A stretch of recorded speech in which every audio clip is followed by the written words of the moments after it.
Sa isang privileged speech kahapon, tinawag ni Senador Cheese Escudero na scripted ang mga investigasyon sa flood control projects at si late Representative Martin Romualdez anya ang nasa likod nito. Welta naman ni Romualdez, hindi expose ang talumpati ni Escudero kundi isang DDS script. May unang balita si Mav Gonzalez. Tumayo sa sesyon si Senador Cheese Escudero para sabihing inililihis daw ang investigasyon sa flood control projects mula sa mga tunay na dapat tinutumbok nito. Isang tao lamang, Ginoong Pangulo, ang nasa likod ng script at sarswelang ito. Sasabihin ko, Martin Romualdez. Puna ni Escudero, mga pangalan ng senador ang binabanggit ng mga testigo sa Senate Blue Ribbon Committee pero nasaan aniya ang mga kongresista? Klarong-klaro po ang script nito.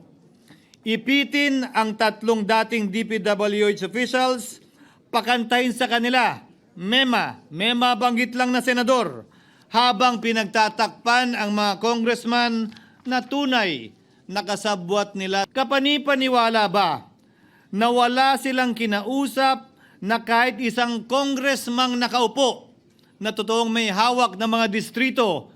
Sinigundahan din ni Escudero ang pahayag ni Navotas Representative Toby Chanco na ginamit ni dating House Speaker Martin Romualdez ang national budget para itulak umano noon ang impeachment ni Vice President Sara Duterte. Sabi nila, pumirma kayo dahil kung hindi lalabas ang pondo nyo na naka-FLR bago mag-eleksyon. Subalit, Ginoong Pangulo, hindi ito umubra. Hindi ito umubra dahil tinanggihan ito ni PBBM.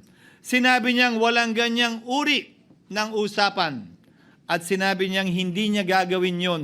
Kaya't hanggang ngayon, nananatili pa rin for late release ang mga questionableng pondo nila.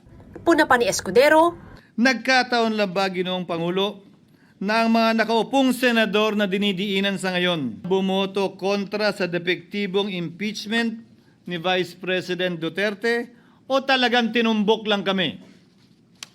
In other words, Mr. President, are we truly for transparency and accountability, or are we merely offering a politically convenient sacrificial lamb in an attempt to appease the rage of the people?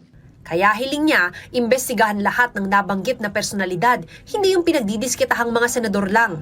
At dapat kasama dito si Martin Romualdez. Habang nagsasalita si Escudero ay nasa session hall si Vice President Sara Duterte at nakikinig.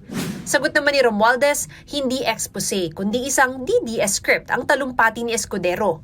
Imbes na magpaliwanag, nanisi raw ang senador. Malinaw raw na para ito isulong ang kanyang personal na ambisyon at pumosisyon bilang kaalyado ng Vice Presidente sa 2028. Patuloy raw makikipagtulungan si Romualdez sa lahat ng patas na investigasyon. Hinihinga namin ng pahayag dito si Escudero. Sa gitna naman ng mga kwestiyon sa kredibilidad, ipinagtanggol ni Senador Rodante Marcoleta si Orly Guteza, ang testigong kanyang iniharap sa Senate Blue Ribbon Committee. Maski ang mag-asawang Diskaya nga raw, itinuro na si Romualdez. Siya ang kauna-unahang nagbigay ng statement na kung saan binanggit ang 17 congressmen. Ngunit, nakakapagtaka. Hindi na po natin tinutuntun yung 17 na yon. Kagaya na nga sinabi ng Senate President, napupunta na, natutuon na yung pagtuntun sa mga kasama natin dito. Bakit po? Natatakot ba tayo kay Martin Romualdez? Siguro po, yung iba sa inyo natatakot. Kwenesyon din ni Marcoleta kung bakit pagkatapos basahin ang kanilang affidavit sa Senado ay hinahayaang dalhin agad sa Department of Justice ang mga testigo bago pa sila matanong ng mga senador. Tayo po ang merong legal and physical custody. Hindi ko maintindihan kung bakit dadalhin niya sa kanyang opisina at pagbalik niya, meron na siyang supplemental affidavit. Ano po ba itong nangyayari sa atin? Meron na ba tayong alituntunin? Meron na ba tayong agreement sa pagitan ng DOJ at ang pag-imbestigang ginagawa natin sa Blue Ribbon Committee?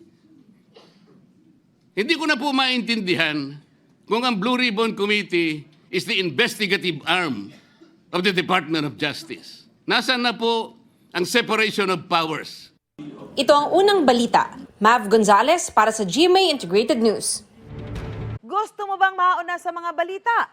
Mag-subscribe na sa GMA Integrated News sa YouTube at tumutok sa unang balita.